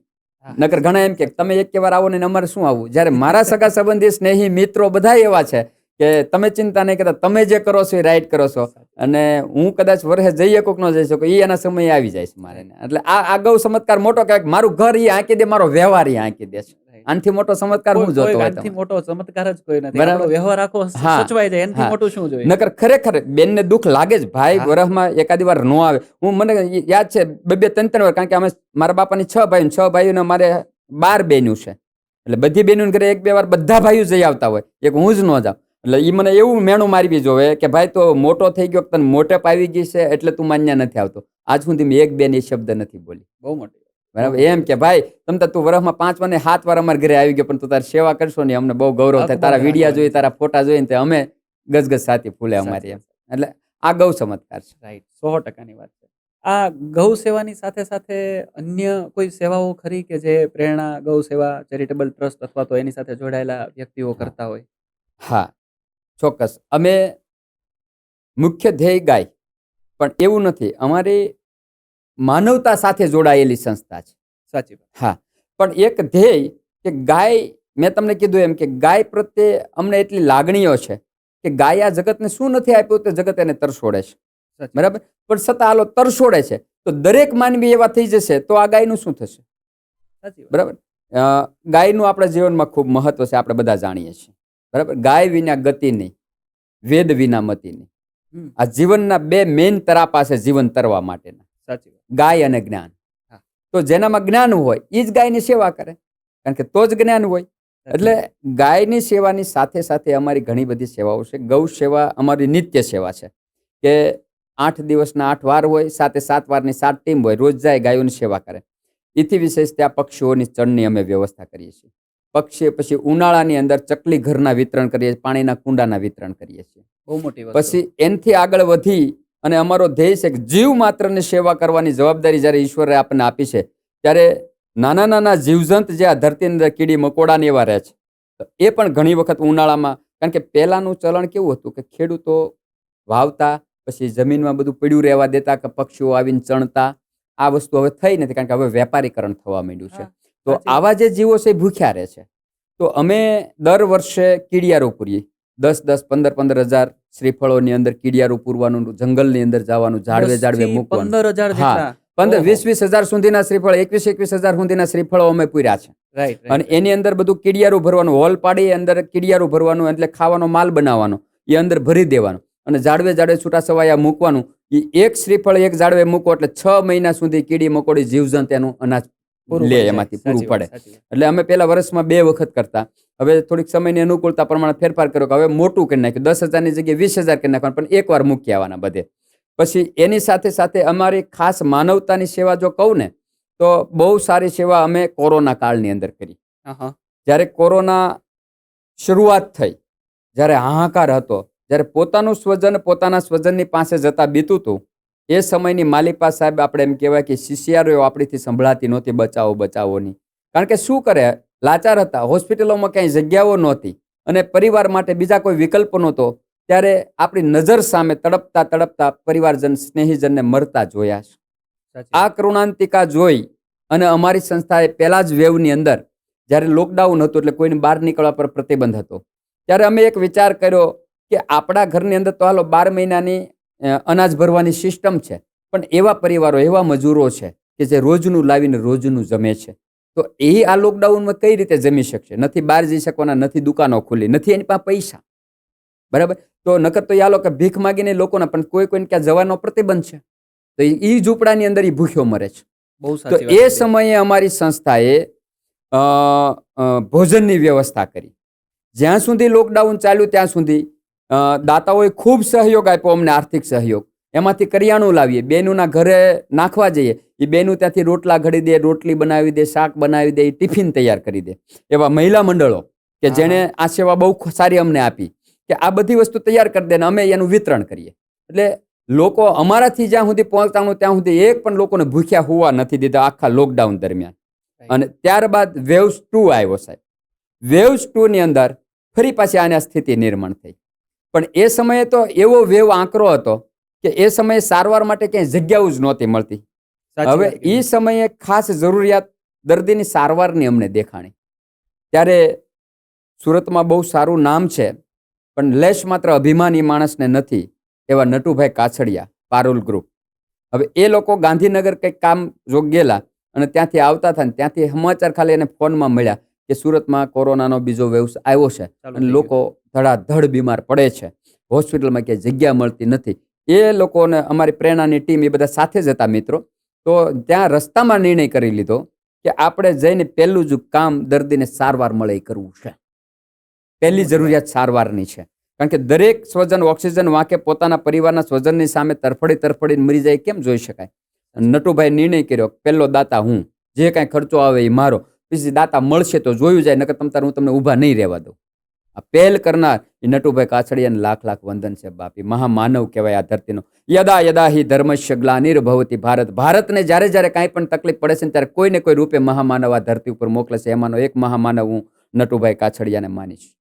કેમ કે એ સમય દરમિયાન ઘણા બધા લોકોના ધંધા ઠપ હતા, બધું ઠપ, બધી જ વસ્તુ. તમને એ સમય દરમિયાન આવીને ઊભું રહેવું, આમ ઘણી વાર તમે જોવા જાવ તો હોવા છતાંય નથી આપી શકાતું. અને ઘણી વાર કેવું છે કે નથી તો એ ગમે ત્યાંથી થઈ જશે, ભગવાન બેઠો છે, ઉપરવાળો જોઈ લે, પણ તમે તમારી સેવા કરો. પણ આ ગૌસેવાનો ચમત્કાર, કારણ કે નટુભાઈ કાછડિયા પોતે ગૌસેવક છે, તન મન ધનથી સેવા કરે. કેટલી એની ગાડીઓ મહિનામાં જતી હોય ગાયોના ઘાસચારાની અંદર, અને છતાં પોતે પણ સવારમાં 5 વાગે આવીને અમારી સાથે ગાયોના ઘાસ નીરતા હોય છે. સાચી વાત. કપડા રબડ સબડ હોય, તમને લાગે નહીં કે આ માણસ આટલો મોટો હશે, મોટપ દેખાય નહીં એ માણસની અંદર. હવે આ ગાયનો જ ચમત્કાર કહેવાય. એને એક વિચાર આવે ને અપનાવી લે કે હાલો, એને ખર્ચાનો તો અંદાજ નથી કેટલો આવશે. રાઈટ. બરાબર, કારણ કે લાખોમાં ગણવાનો, કરોડ ઉપર વયું જાય, છતાંય કે નહીં કરવાનું છે. એ ત્યાંથી નિર્ણય કર્યો, પછી આવીને તાત્કાલિક બધું ઊભું કરવું કે હવે સમય જોવાય એમ નથી, જોવો ત્યાં તો કેટલાય માણસો મરી જાય. એટલે એ લોકોએ આવીને આખી ટીમને, અમારી પ્રેરણા ટીમને સાથે રાખી અને આખું આયોજન કર્યું. અને યોગી શોક આઇસોલેશનની અંદર સીધું આઇસોલેશનની શરૂઆત 3જા દિવસે થઈ ગઈ. 3જા દિવસે દર્દી દાખલ થવા માંડ્યા. અને એમાં અંદરની જે વ્યવસ્થા છે એ બધી પલંગોના આન તેન બધી વ્યવસ્થા જ્યાં જેક લાગતા હતા ત્યાંથી મારીને બધું ભેગું કરી અને 3જા દિવસે તમારું આઇસોલેશન સેન્ટર ચાલુ થઈ ગયું સાહેબ. અને એ આઇસોલેશન સેન્ટરની અંદર મને રાત્રિ સેવા આપવાનો મોકો મળ્યો. 45 દિવસ અમારું આઇસોલેશન ચાલ્યું. 45 દિવસ હું દિવસે મારું ક્લિનિક આખું 7 વાગે ત્યાં વયો જાઉં, રાતના 7 થી સવારના 7 આખી રાત હું ત્યાં આઇસોલેશનમાં સેવા આપું. એટલે મેં 45 દિવસ આ નટુભાઈના હિસાબે મને એ સેવા મળી. અને ત્યાં અમારી આખી ટીમ કામ કરતી હતી. ડૉક્ટર ધર્મેશ રૈયાણી છે, ડૉક્ટર કલ્પેશ ભલાણી છે, ડૉક્ટર દીપક માંડવિયા છે, બહુ બધા ડૉક્ટર ભાયાણી સાહેબ MD છે, અને એવા તો અનેક ડૉક્ટરોની ટીમ અમારી સાથે હતી કે જે સમયાંતરે સેવાઓ આપતી હતી. પણ હું એક એવો હતો કે જે પરમેનન્ટ નાઇટ આપતો હતો. અને 45 દિવસની અંદર સાહેબ એ માનવ સેવાની અંદર અમે 550 થી અંદાજે દર્દીઓને સાજા કરીને ઘરે મોકલી દીધા. ખૂબ મોટી હા, વાત ને અને દરેક- અમારા આઇસોલેશનનો રેશિયો હોસ્પિટલમાંથી ટ્રાન્સફર કરવાનો મિનિમમ ઓછામાં ઓછો રહ્યો છે. બહુ ઓછા દર્દીઓને અમારે રિફર કરવા પડ્યા છે, જે ક્રિટિકલ કન્ડિશનમાં આવે ને રિફર કરવા પડે એવા. બીજું કે 45 દિવસમાં એક પણ વ્યક્તિનું મૃત્યુ અમારા આઇસોલેશનમાં નથી. ખૂબ આ મોટી ગૌ વસ્તુ, કૃપા. ખૂબ મોટી વસ્તુ. બીજી વસ્તુ એથી વિશેષ કહું કે એટલી લાગણીઓ અમે આપી છે સાહેબ, કે ઘણી વખત તો હું એટલો મોજમાં આવી જાઉં, કારણ કે મારો હાસ્ય અને સાહિત્યનો વિષય, એટલે બધાને આનંદ કરાવવો અંદર, એટલે એને ભૂલવાડી દઉં કે તમે આઇસોલેશનમાં છો, કે તમને કોરોના છે એમ. તો લોકો વાટ જોતા હોય 7 વાગે ને સાહેબ ક્યારે આવે, અને એક એક વ્યક્તિના ખાટલે જઈને એની પાસે બેસવું, એને માથા ઉપર હાથ મૂકવું, અને મોઢે માસ્ક ક્યારેક ભૂલી જાવ તો મારા સ્વયંસેવકો મિત્રો આવીને દોડીને ચડે છે કે સાહેબ તમે તો માસ્ક બાંધો, તમે વૈયા જાહો તો આનું શું થાય. એટલે મોજ કરતા એમ. પણ એ દર્દી દાદા બા જેટલા હતા એ બધાને એટલી હું આપતા હતા અમે. પણ સાહેબ એનો પ્રભાવ કેવો, સાજા થઈ જાય ને રજા આપવાની થાય ને તો દાદા ને દાદીને એમ કે દીકરા અમે ઘરે જાવ તો પાછા મરી જાવ, કે અમને પાછા છોકરા કે રૂમમાં પૂરી દે, અમારે આયનન રહેવું છે. પછી અમે એવી વ્યવસ્થા કરી કે ઉપરનો માળ જે આઇસોલેશન યોગી ચોક ખાલી હતો ને એને એમાં વ્યવસ્થા કરી સાજા થઈ જાય બધાને ઉપર રાખવાનો, એને ખવડાવી પીને નકરો આનંદ કરાવવાનો. સાવ સાચી એમ 45 દિવસ એટલો બધો બધાને આનંદ કરાવ્યો ને કે સાહેબ અમને જિંદગીમાં હવે કદાચ કાંઈ થઈ શકે કે ન થઈ શકે એનો અફસોસ નથી, કારણ કે અમે બધું કરી નાખ્યું. પેલું કહેવાય ને સાહેબ કે સુખ અને શાંતિ એમાં એક બહુ નાનકડો આમ તો પતલી દોરીનો ભેદ છે. એ હા. ભેદને તમે પામી ગયા. એટલે હવે તો જો કે આ છોડવું હોય તો નથી છૂટવાનું, છેલ્લા પ્રાણ સુધી નથી છૂટવાનું, કારણ કે આ બધી વેદનાઓ જોઈ સાહેબ, લોકોની નહીં, નહીં. વેદના. એક તો અમે વેદનામાંથી જન્મ્યા છીએ, એમાંય પછી દુનિયાની વેદના જોઈ. હવે એ પરિસ્થિતિની અંદર સાહેબ લોકો પાસે પૈસા નહોતા. હવે હા, જો ખાસ આ મુદ્દો ભૂલાઈ જાય મને, કે આ દાતાઓનો હું આભાર માનું, સુરતના દાતાઓનો, કે સાહેબ અમને આઇસોલેશનની અંદર એટલું અનુદાન આપ્યું કે સાહેબ આઇસોલેશન પૂરું થયું ને અમારું તો અમારી પાસે ભંડોળ વધ્યું. ઓહો. પણ અમારો એક નિયમ છે સાહેબ, અમારી પ્રેરણા ગૌ સેવા ચેરિટેબલ ટ્રસ્ટ જે નામથી સમાજ પાસેથી પૈસો લે એ જ વસ્તુમાં વાપરે. દાખલા તરીકે ગૌ સેવા, તો તમે ગૌ સેવામાં આપેલું દાન ગૌ સેવા સિવાય ક્યાંય વપરાય નહીં. તમે પક્ષીની ચણ માટે આપ્યું તો એનું દાન પક્ષીની ચણ સિવાય ક્યાંય વપરાય નહીં. તમે માનવ સેવા માટે આપ્યું તો એ માનવ સેવા સિવાય ક્યાંય વપરાય. બધાનું બેલેન્સ અલગ અલગ. સાચી વાત. તો અમારી પાસે આઇસોલેશનમાં બેલેન્સ વધ્યું. હવે આનું શું કરવું? તો અમે એવો નિર્ણય લીધો, ભાઈ દાતા આપણી પર વિશ્વાસ મૂકે છે, પણ દાતાના પૈસા વાપરે, પણ હવે તો જરૂરિયાત છે નહીં. તો એનો અર્થ એવો નહીં કે દાતાએ આપણને પૈસા આપ્યા એટલે આપણે વાપરી નાખવા. આપણે ક્યાંય તાણ નથી પડવા દીધી, એટલો પૈસો દાતાએ આપ્યો. તો અમે છેલ્લે એવો નિર્ણય લીધો કે આ દાતાના પૈસા આવ્યા એનું કરવું શું? એના નિર્ણય માટે અમે મૂંઝાણ. તો પછી એવો નિર્ણય લીધો કે ભાઈ દાતાને પરત આપવા છે. તો હજી આ ચર્ચાઓ અમારી હાલતી હતી ને, દાતાઓ કે અમારે જોતા નથી, તમે ગમે ને સેવામાં વાપરો, અમે સેવામાં જ આપ્યા છે. અમે કીધું નહીં, એ સેવાના પૈસા અમે બીજે નહીં વાપરીએ. બરાબર, આ વાત, કારણ કે ઓલાને દઈ દેવું છે, ઓલાને લેવું નથી સાહેબ. જોવો તો ખરા કુદરતને કરામત. કેવડી મોટી કરામત. બરાબર, લોકો દાતા ગોતવા જતા અમને કંઈક આપો. Right. પણ એક વસ્તુ નક્કી છે, દરેક સામાજિક સંસ્થાને વંદન કરું છું, પણ સંસ્થાને હું એક ટકોર પણ કરું છું. તમે જેટલો પારદર્શક વહીવટને સેવા કરશો ને એટલે લોકો તમને સામેથી જગાડવા આવશે. નહીં, સો તમારે ટકા. દાતા પાસે નહીં જવું પડે, પણ તમારું કામ હોવું જોઈએ, કારણ કે દાતાને પૈસો વાપરવો છે, એને જ્યાં વાપરવો છે ત્યાં તમે વાપરી દો. આ સાચી વાત. અમે એક મીડિયેટર છીએ. તમે મારી ઉપર મૂકેલો વિશ્વાસ ડગે નહીં, એ મારી જવાબદારી છે. બહુ સાચું. તો આ જે ચર્ચા હાલતી હતી કે ભાઈ આ પૈસાનું શું કરવું, ત્યાં સાહેબ એમ કહેવાય કુદરતની એક બીજી થપાટ આવી. તોકતે નામનું વાવાઝોડું આવ્યું. હા. તોકતે નામનું વાવાઝોડું આવ્યું, ગામડાના ખેડૂતો પાયમાલ થઈ ગયા. સૌરાષ્ટ્રની અંદર હા. બહુ મોટી પાયમાલી બરાબર. થયેલી. તો એ પાયમાલીની અંદર અમારા નટુભાઈ, અમારી પ્રેરણાની ટીમ ને અમારો દાતાઓ બધા અમે સાથે બેસી અને ચર્ચા વિચારણા કરી કે આ પૈસા વધ્યા છે ને હવે પૈસા લોકોને સેવામાં વાપરવા છે. કારણ કે ખાવા કાંઈ નહોતું ઘરમાં સાહેબ, પહેરવા કપડાં નહોતા. ઓન ધી સ્પોટ આખી સંસ્થાઓની ટીમ ને ઘણી બધી સંસ્થાઓ સહયોગમાં અમારી હાથે સેવામાં હતી. એ બધાને ભેગા કરી રાતોરાત કરિયાણાના ટક ઉતાર્યા અને રાતોરાત પેકિંગ કર્યા, રાશન કીટ ને કપડાના ને બધા જે કાંઈ આપવાનું હતું. અને કીટ કરી અને આખી રાત સવારમાં 4 વાગ્યા સુધી કીટ ભેગી કરીને 4 વાગે અહીંથી ટેમ્પો ઉપાડ્યો, 10 વાગે સૌરાષ્ટ્રના દરિયાકાંઠે અને એક એક લોકોના ઘરે ઘરે ઘરે ઘરે ઘરે જઈને મદદ પહોંચાડી દીધી છે. દાતાના મોટી વાત છે, પૈસા વપરાય ગયા, ખૂબ દાતાની ભાવના હતી કે આપેલો પૈસો મારે પાછો નથી જોતો, અમારે એવી ભાવના હતી કે અમે જે નિમિત્તે લીધો એ છે અમારે વિશેષ ખરાબ બીજી જગ્યાએ વાપરવો નથી. મોટી. તો બહુ સાચી વાત. વચ્ચેનો રસ્તો પણ એ ઈશ્વરને કરવું હશે ને, કારણ કે ઈશ્વરને હા. ખબર હશે તમે ધીરા રહ્યો જ હું આવું છું. આવું. તો એ સમયે અમે આ કાંઠા વિસ્તારના, દરિયા વિસ્તારના લોકોની બહુ સેવા કરી સાહેબ. એટલે દાતાઓનો આભાર માનું છું, નટુભાઈ કાછડિયાનો, અમારી પ્રેરણા ગૌ સેવા ચેરિટેબલ ટ્રસ્ટના એક યુવાનો સાહેબ, નિષ્ઠાવાન યુવાનો મળ્યા છે ને એનું હું ગૌરવ પણ લઉં છું. સાહેબ, એક બીજી વસ્તુ કે આપણો આ પોડકાસ્ટ જોઈને કોઈ વ્યક્તિને તમારા સુધી સંપર્ક કરવો હોય, હા. અથવા તો તમારી સાથે વાતચીત કરવી હોય, હા. કે તમને યથાયોગ્ય જે કાંઈ પણ હા. થઈ શકે એ હા. દાન કરવું હોય, હા. તો તમને કોઈ એવી તમારી જગ્યા કે ઓફિસ કે હા. એવું કંઈ પણ? આ કોઈ બિઝનેસ સેન્ટર નથી, આ સેવા છે. પણ એક માધ્યમ હોય અમારું, કે માનો કે દાખલા તરીકે અમારે મહેશભાઈ વઘાસિયા છે, તો એ પોતા પ્રોફેશનલ પોતાનો ફાર્મ છે. એટલે એ ફાર્મની અંદર અમને ઓફિસ માટે જગ્યા, એટલે ટૂંકમાં એની ઓફિસ જ અમારી ઓફિસ એ માણસે સોંપી દીધી રાઈટ, કે આ તમારી ગૌ સેવા માટેના કોઈ પણ કાર્ય કરવાની આ તમારી ઓફિસ, હા. અને ગૌ સેવાનું કોઈ પણ કાર્ય કરવું હોય તો આ ફાર્મ તમારું. સમજાય. બરાબર. અને એ મહેશભાઈ આમ તો જો કે એ કે ચિત્રમાં ન હોય, એ કોઈ હોદ્દા ઉપર ન હોય, પણ અમારી સંસ્થા જો આખી હાલતી હોય અને ખૂબ સારી રીતે અને પારદર્શક, ને આજ સુધીમાં કોઈ પણ તકલીફ અમને નથી પડી, એનું કારણ એક જ હોય કે મહેશભાઈ વઘાસિયા તમામ મેનેજમેન્ટ અમારું કરે છે.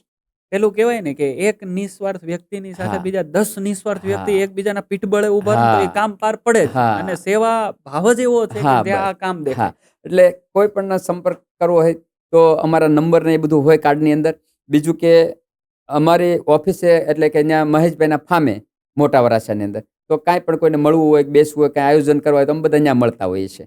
બાકી તો અમારો નિત્ય નિયમ હોય, દાખલા તરીકે મારો વારો મંગળવારે હોય તો મને ખબર હોય કે મારે મંગળવારે 4 વાગ્યા પહેલા મારે સીમાડા નાકા પહોંચી જવાનું, ત્યાં ટેમ્પો આવી જશે, એટલે ત્યાંથી બધા ભેગા થઈ જાય. અને બાકીનું અમારું એક ગ્રુપ બનાવેલું હોય, એ ગ્રુપમાં મેસેજ પડે રાઈટ, આજનું કાર્ય શું છે, આવતીકાલે શું કરવાનું છે, કેટલા વાગે ક્યાં જવાનું છે. રાઈટ. અને બીજી વસ્તુ કે ઘણી જગ્યાએ આપણને એવું જોવા મળે છે કે ગાયો રખડતી હોય. હા. ઇવન સાહેબ, ક્યારેક મેં પણ એવું જોયું છે, મેં રોકી પણ છે હા. કે ગાયો ક્યારેક પેલું ડસ્ટબિન ને હા. ખુલ્લી જગ્યા પડી હોય ને, તો આપણી એક આદત છે કે પોલિથીનમાં ખાવાનું પેક ફેંકી કરી દેતા હોય, એટલે પોલિથીનમાં મોઢી મારતી હોય. પણ દરેક જગ્યાએ તો આપણે રોકી શકતા નથી. તો આ બાબતે આપણે શું ટકોર કરી શકીએ? આજે જ મેં એક વિડીયો સાહેબ જોયો, એક ભાઈ ચોક ઉપર ઊભા ઊભા જે કંઈ નાખવા આવે ને એને પાછા વાળતા, હવે પછી અહીં તમે રોટલી નહીં નાખતા. બહુ સારો એ ભાઈનો સંદેશો હતો કે તમે રોટલી નાખો છો એનો મને વાંધો નથી, ગાય પ્રત્યે મને વાંધો નથી, તમે જે આ પ્લાસ્ટિકમાં નાખો છો. એટલે એક ભાઈ પાછો સવાલ એ પણ કર્યો કે તો પ્લાસ્ટિકમાં કાઢીને નાખશું, કે કાઢીને નહીં, આ રસ્તો માણસની અવર જવરનો રસ્તો છે. સાચી વાત. તમે અહીંયા રોટલી નાખશો એટલે ગાય આવશે, ગાય આવશે, એ ભડકે કે ભાગે તો કોઈકનો જીવ લેશે, અથવા ગાય ઇન્જર્ડ થશે, બેય પાપ જ છે. હા, સાચી વાત. કોઈના ઘરનો દીપક બુજાઈ જાય અકસ્માતથી તોય પાપના ભાગીદાર છે. અને ગાય કદાચ ઈજા મોટા વાહનનું પામશે ને ગાય પીડા છે તોય આપણા માટે પાપ છે. એની કરતાં તમે એવી વ્યવસ્થા કરો કે પશુપાલકોને ડાયરેક્ટ આપો, અથવા કોઈ પણ ગૌશાળા પાંજરાપોળની અંદર તમે પહોંચાડો એક સાચી જગ્યાએ વાત. એકત્ર કરીને. હવે વાત રહી ગાયોના પ્લાસ્ટિકની. ખૂબ સરસ વાત છે સાહેબ. ગાય રોડ ઉપર ક્યારે આવે છે? એક તો જ્યારે એ ગાય પાસે બીજો કોઈ વિકલ્પ હોતો નથી ખાવાની વ્યવસ્થાનો. ગાય જ્યારે રઝળતી બનતી હોય ત્યારે એ ગાય રખડતી રખડતી પોતાના ખોરાકની શોધમાં રોડ ઉપર આંટા મારતી હોય કે ક્યાંક માનવ વસ્તી જ્યાં હોય ત્યાં એને ખોરાક મળે. મળી જાય. એટલે એક ગાય જે રઝળતી રઝળતી આવે છે, એટલે આપણે સિસ્ટમ કેવી છે આ બહેનોની, કે આપણે જે કાંઈ શાકભાજીનો કચરો નીકળ્યો હોય, ગાય માટે બનાવેલી રોટલી, ઘરમાં વધેલી રોટલી, બધું પ્લાસ્ટિકમાં પેક કરી અને એ ચોકમાં મૂકી આવે. ચોકમાં મૂકી આવે એટલે ગાયને તો હાથ છે નહીં. સાચી હવે એ ગાય કંઈ ખોલીને ખાઈ શકવાની નથી, પેટમાં ભૂખની વાઢ હાલી છે. હવે એ ગાય કરે હું, સીધું પ્લાસ્ટિક સાથે ખાઈ જાય. હવે પ્લાસ્ટિક સાથે ખાઈ જાય, ગાયનો ભાગ કાઢવો એ આપણી સંસ્કૃતિ છે, હા. આપણા સંસ્કારો છે. પણ એનો અર્થ એવો ન થાય કે ગાયને આપણે નુકસાન કરીએ. હમ. પેલા ગામડે હતી તો આપણે શું કરતા, વાડામાં ગાય બાંધી હોય, જેના ઘરે ગાય ન હોય, જેના ઘરે ગાય હોય એના ઘરે ખવડાઈ આવતા હતા. પણ અહીંયા એ વિકલ્પ નથી, એટલે આપણે આ પ્લાસ્ટિકની સિસ્ટમ કાઢી. પણ એનાથી ક્યાંક અનાયસે પાપના આપણે ભાગીદાર બનીએ છીએ. હવે આ પ્લાસ્ટિક સાથે ગાય જે ખાઈ જાય છે ને, પછી ગાયના પેટની અંદર પ્લાસ્ટિક જમા થાય, એટલે એની પાચન ક્રિયા બધી ચોકઅપ થઈ જાય, આંતરડા કામ ન કરી શકે, એટલે એ ગાય મરવાના આરા તરફ હોય. અમે સાહેબ કરુણતા એટલા માટે છે આ વાતની, કે અમે ગૌશાળાની અંદર જ્યારે અમારી ટીમ આ ડૉક્ટરની સાથે અમે ઊભા હોય ને, ડૉક્ટર જ્યારે ઓપરેશન કરતા હોય ને, 20-25 કિલો પ્લાસ્ટિક એ ગાયના પેટમાંથી નીકળે. 20 આમ થી દોવડા થઈ ગયા 20 થી 25 કિલો. હા, દોવડા થઈ ગયા હોય. 5-5 જણા અમે તાણે ખેંચતા હોય તો નીકળે નહીં એવા દોડા હોય. ઓહ. ત્યારે આપણને એમ થાય કે આપણે આ પુણ્ય કરવા ગયા હતા ને પાપ કરીને આવ્યા છીએ. અને ખાસ એ ગાયના પ્લાસ્ટિકને હું તો બહેનોને ખાસ ટકોર કરવી છે મારે, કે તમારી ત્યાં ઘરમાં જે આ શાકભાજીનો કચરો નીકળતો હોય કે પછી કોઈ પણ જાતનું તમારે રોટલી કે રોટલા હોય તો એને તમે ખુલ્લા મૂકો. પણ ખુલ્લા એવા મૂકો કે જ્યાં માણસની અવરજવર ઓછી હોય, એટલે ગાયને ઈજા ન થાય, માણસને ઈજા ન થાય. હા, આપણી જવાબદારી તો ચોક્કસ છે. ગાય ઘણા એવું કહેતા હોય અમે પુણ્ય કરીએ છીએ, અમે ક્યાં પાપ કરીએ છીએ. એટલે તું પુણ્ય કરે છે, પણ આ ગાય જો અહીંથી ભડકે અને એક કોઈ ઘરનો દીવો બુઝાઈ જાય અને એ ઘર રઝળતું થઈ જાય તો એ પાપ નથી? સાચી વાત. એક એ પુણ્ય કહેવાય. અથવા તો એ જ ગાય ત્યાંથી ત્યાં જમવા માટે દોડીને જાય ને આમથી વાહન આવે ને એ ગાય જો ઈજા પામે તો એ પાપ નથી? પાપ છે. તમે બુદ્ધિજીવી માણસ છો યાર. તમે એટલું તો વિચારો કે મારે ખવડાવવું છે, પણ હું એવી જગ્યામાં રાખીને ખવડાવું કે જ્યાં કોઈ માણસને જાનહાનિ ન થાય, એ પ્રાણીને જાનહાનિ ન થાય, ને બેયની સલામતી જોવાની છે. આપણે એવું નથી વિચારતા કે માણસને જ નુકસાન કરી જાય, એ ગાયને પણ નુકસાન કરીએ કે ને. ગાય પ્રાણી જે કાંઈ નીકળતો હોય, કૂતરું હોય, કોઈ પણ હોય. તો ખરેખર હું એક જ સંદેશો આપીશ કે આ પ્લાસ્ટિકનો ઉપયોગ ખાલી તમે જે વસ્તુ ખાવાની, જે ગાયો કે પ્રાણીઓ ખાય છે, એ ખાવાની વસ્તુમાં પ્લાસ્ટિકનો ઉપયોગ બિલકુલ બંધ કરી દો. પહેલી જ સેવા મેન ઈ છે. કારણ કે મોટી માનવતા એ છે, તમે 365 દિવસ ગાયોની સેવામાં અમારી જેમ ન આવી શકો તો કાંઈ વાંધો નથી, પણ તમે જો આ પ્લાસ્ટિક ખવડાવીને ગાયોને માંદી નહીં પાડો ને તોય અમે ગાયોને જીવાડી શકશું. કારણ કે અમારો ધ્યેય તો વધુમાં વધુ ગાયો જીવી જાય છે અને પીડા વગરનું જીવે એ અમારો પ્રયત્ન છે. એટલે હું લોકોને સંદેશો એ આપીશ કે તમે ગાય તો રઝળવાની છે, ગમે એટલા પ્રયત્ન કરીએ, બધું કંઈ આપણે મેન્ટેન કરી શકવાના નથી, પણ જ્યાં તમારી બુદ્ધિથી તમે મેન્ટેન કરી શકો એટલું તો તમે કરો, તો એટલી તો પીડા ગૌસેવકોને ઓછી. એક તમારી જાણ ખાતર, સુરતમાં એક વ્યક્તિ છે, એ આવી રખડતી ગાય કે કોઈ ઢોર હોય ને તો એના શિંગડા જે હોય ને એના ઉપર રેડિયમ લગાડી દે. હા, હવે એકવાર મારે એમની સાથે જ્યારે વાત થઈ ત્યારે એમણે કીધું કે જ્યારે રાત્રિના સમયે કોઈ વ્યક્તિ આવે છે ને ખાસ કરીને હાઈવે ઉપર, તો એની ગાય જ્યારે રસ્તો ક્રોસ કરે છે કે પેલા પશુ રસ્તો ક્રોસ કરે છે દેખાતું નથી, બટ લાઇટની અંદર પેલું રેડિયમ ચમકી જાય છે ને મોટો અકસ્માત બચી જાય છે. ગાય પણ બચી જાય છે અને પરિવાર પણ બચી જાય છે. તો આ પણ એક આઈડિયા અલગ જ પ્રકારનો છે કે ભાઈ આ એક આમ જોવો તો સેવાનું કામ થઈ ગયું. એ વ્યક્તિને હું વંદન કરું છું, કારણ કે એ મેં બી જોયું છે. કારણ કે જો રેડિયમ હોય ને તો હામાં માણસ આગળથી એલર્ટ થઈ જાય. એલર્ટ થઈ જાય એટલે બ્રેક મારી શકે નજીક આવતા. અને ઘણી વખત પ્રાણી છે ને એવી રીતે આમ પાછળ ફરીને બેઠું હોય ને તો પાછળથી તમને ખબર ન પડે ત્યાં પ્રાણી છે. એટલે બહુ અકસ્માત રોડ ઉપર વધારે થતા હોય. એટલે એ સેવા બહુ સારી છે. કારણ કે પહેલી જ વસ્તુ, ગાયની સેવા ક્યારે કરવી પડે છે? ગાય માંદી પડી જાય છે, ગાય અકસ્માતનો ભોગ બને છે ત્યારે. તો એ માણસની જાગૃતતા એવી છે કે ગાય માંદી જ ન પડવી જોઈએ, ગાય બીમાર જ ન પડવી જોઈએ, અથવા તો ગાય છે એ અકસ્માતનો ભોગ જ ન બનવી જોઈએ. એટલે એ ઉત્તમ વિચાર છે સાહેબ. કારણ કે ગાય વધારે માંદી પડશે તો વધારે સારવારની જરૂર પડવાની છે ને. અને ઘણી વાર એવું છે કે ઈજા જ પામશે એવું થોડું છે કે મૃત્યુ પણ પામે ને. ત્યારે કેટલું દુઃખ લાગે આપણને. એટલે એ માણસની વંદનીય સેવા છે સાહેબ. આવી તો અનેકવિધ સંસ્થાઓ છે સાહેબ, કદાચ આપણી નજરે ન પણ હોય, પણ હું તો દરેક સંસ્થાને આજ વંદન કરું છું આપના માધ્યમથી અહીંયાથી, કે જે કાંઈ તમે જે સેવામાં છો ને એ સેવાને પકડી રાખજો બાપ. કારણ કે એવું નથી, ઘણી વખત આવા ઈર્ષ્યા ભાવો થતા હોય, ટૂંકી વિચારધારાવાળા, ઓલો ફલાણી સેવા કરે છે, ઓલો ફલાણી સેવા. આમાં દરેક સેવા મહાન છે. આપણા સમાજમાં છે ને ઘણી વાર ક્યારેક પેલું કે ને કે સેવા કરીને ક્યાં તમે મોટા થયા છો, આવું બોલે, ખ્યાલ છે? સેવા કરીને હું થઈ રહ્યો, હું તમે મેળવી લીધું. હા, એના કરતા થોડુંક વધારે કમાવામાં ધ્યાન દો, ક્યાં થોડુંક પરિવારનું ઓલું કરો. પણ હકીકતમાં સેવાથી જે અનહદ આનંદ મળે છે ને, સેવા તમે જેમ કીધું ને પરિવારના સપોર્ટથી થાય છે, તો એના જેવી ખુશી બીજી કોઈ છે જ નહીં. તમને લાખ રૂપિયા કમાઈ લો કે કરોડો કમાઈ લો, પણ આ સેવાનો જે અંદરથી ભાવ નહીં, આનંદ આવશે ને એ નહીં આવે. મેં એકવાર જોયું છે આ પ્રેરણા ગ્રુપની અંદર જ, તમારે ત્યાં જ, કે પેલો એક નાનકડો બાળક જ્યારે એ ગાયને પંપાળતો હોય તો એ વસ્તુને કલ્પના ન કરી શકે. કલ્પના ન થઈ શકે. એ જ વાત આવી ને ત્યારે હું હવે આ વાત કરું. લોકો એમ કહેતા ને તમે આમાંથી શું મેળવી લીધું. મેં બહુ બધું મેળવી લીધું છે, આ કંઈ વર્ણવી શકાય ને એટલું મેળવી લીધું. પણ એ જ્યારે અનુભવ થાય ને, કારણ કે અનુભવ ને અનુભૂતિની વાત છે સેવા, જોવાથી ન થાય. જોવાથી કદાચ લોકોને કોમન લાગતું છે, 4 વાગે જાય ગાયોની સેવા કરી, 7 વાગે એને વહી આવે. પણ એ 7 વાગે ત્યાં જાય છે ને, એનાથી ઉગતા સૂર્યના દર્શન, ઉગતા સૂર્યના કિરણો એને મળે છે, ગાયની ઓરા એને મળે છે. મને નથી સાંભળતું, ભાગ્ય કદાચ, હા, મોટા ભાગે ગૌસેવક માંદો પડ્યો હોય એવું મને નથી યાદ. અને રિયલ તમે પણ સમાજમાં નજર મારજો, કારણ કે અમે 200 જણાની ટીમ જો પ્રેરણામાં લઈને બેઠા તેવી અનેક સંસ્થામાં ટીમો છે, પણ લગભગ હોસ્પિટલમાં, હા, ક્યારેક ભાગ્ય કોઈ કઠણાઈ જો કે કોઈ ગંભીર રોગ લાગ્યો હોય ઘણી વાત એવી બની શકે ને કોઈનો ચેપ લાગે ના તે થાય તો પણ એવા બહુ ઓછા કેસ, કારણ કે બીમાર પડવાનો રેશિયો જ બહુ નાનો છે.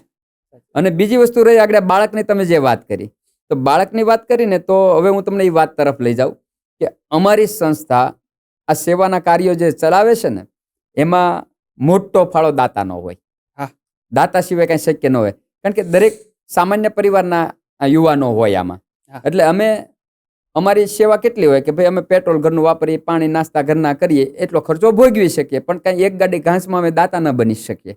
પણ અમને એ વાતનું ગૌરવ હોય કે તમે એક ગાડી ઘાસ આપ્યું છે, તો એક ગાડી ઘાસ ઉતરવાની સેવા અમને આપી ને એનો અમને આનંદ હોય છે. મોટી વાત. બરાબર. એટલે અમને એનો રંજ ન હોય કે અમે ઘાસ નથી આપી શક્યા, પણ અમને એનો આનંદ હોય કે એક દાતાએ આપેલું આ ઘાસની ગાડી અમે ઉતારીને ગાયોને ખવડાવી શક્યા.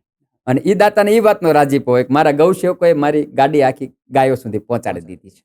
એટલે અમારી મુખ્ય આવકનો સોર્સ જો ગણીએ ને સેવા માટે તો મેન દાતા. બીજા નંબરે અમે એક નવરાત્રીનું આયોજન 2018 થી કરી, અમારી સ્થાપના કરી ત્યારથી. હા, સુરતની અંદર તમારે. હા. રાઈટ. અને આ મેન વિચાર અમારે પિયુષભાઈ, મહેશભાઈ વઘાસિયા કીધા ને, એમના ભાઈ પિયુષભાઈ વઘાસિયા, એ પિયુષભાઈ પ્રાઇવેટ રમઝટો કરતા. પછી મહેશભાઈ અમારી સાથે સેવામાં, ત્યારે અમે અન્ય સંસ્થાઓ સાથે સેવાઓ કરતા, ઘણી બધી સંસ્થાઓ સાથે. ત્યારે અમે એવો એક વિચાર કર્યો કે હાલું આ નવરાત્રી માની નવધા ભક્તિ, તો નવધા ભક્તિની સાથે ગૌ ભક્તિ જોડાવી જોવે. 100%. બરાબર. ખેલૈયાઓને તો રમવું છે. બીજું કે આજના મોંઘવારીના સમયમાં મોંઘા પાસ ટિકિટો લઈને ખેલૈયાઓ રમે છે, તો એની કરતાં આપણે કંઈક એવી ગૌ આધારિત નવરાત્રી કરીએ કે જે ગાયના સંપૂર્ણ લાભાર્થે થાય અને એમાંથી આવનારું ઉપાર્જન આ સેવામાં વપરાય. એટલે એ એક ઉત્તમ વિચારે અમને આ નવરાત્રી તરફ પ્રેર્યા અને અમે 2015માં નવરાત્રીની શરૂઆત કરી. રાઈટ. અને નવરાત્રીની અંદર અમે માનો કે માર્કેટમાં પાસના ભાવ 1000 રૂપિયા 1500 હાલતા હોય, તો અમે 250 ને 300 રૂપિયા રાખી. અને 250 ને 300 રૂપિયામાં કપલ એન્ટ્રી, 2 જણા, પછી 2 પુરુષ હોય કે 2 લેડીઝ જેન્ટ્સ હોય, 250 રૂપિયામાં. અને ટિકિટના ભાવે હાવ નોર્મલ. એટલે નાનો પરિવાર જે આવા હાઈફાઈ રમઝટમાં રમી નથી શકતો, એ અમારી રમઝટમાં આવે. રાઈટ. અને રમઝટ હાઈફાઈ એમાં કાંઈ ઘટે નહીં. સુરતની અત્યારે આમ તો નંબર 1 થઈ ગઈ છે વૃંદાવન નવરાત્રી મહોત્સવ. હા. પણ એની અંદર અમારો એક જ ભાવ કે નાના પરિવારની આપણી બેન દીકરીઓ છે એ હા. રમી શકે. બીજું કે અમારી પાસે ગૌસેવકોની આખી ફોજ હોય હા. કે આખું કદાચ 20,000 માણસ અંદર રમતું હોય ને, તો એક માણસ ઉપર અમારી નજર હોય, કારણ કે અમારું નેટવર્ક આવડું હોય. હા, એટલે manage થઈ જાય. હા, એટલે બેન દીકરીની સંપૂર્ણ સલામતી. અને આજ સુધીમાં ભગવાનની કૃપા ને ગૌ કૃપા તમે જે કહેતા હતા ને એ અહીંયા બતાય કે 20,000 માણસને ભેગા કરીને અમે 10 દિવસ રમાડીએ ને, એક પણ અઘટિત ઘટના આજ સુધી નથી ઘટી. એક પણ બેન દીકરી સાથે કોઈ પણ જાતનો ચેનચાળો નથી થયો. આનાથી મોટી ગૌ કૃપા કઈ હોઈ શકે? કોઈનું. તમે શું કરી શકો?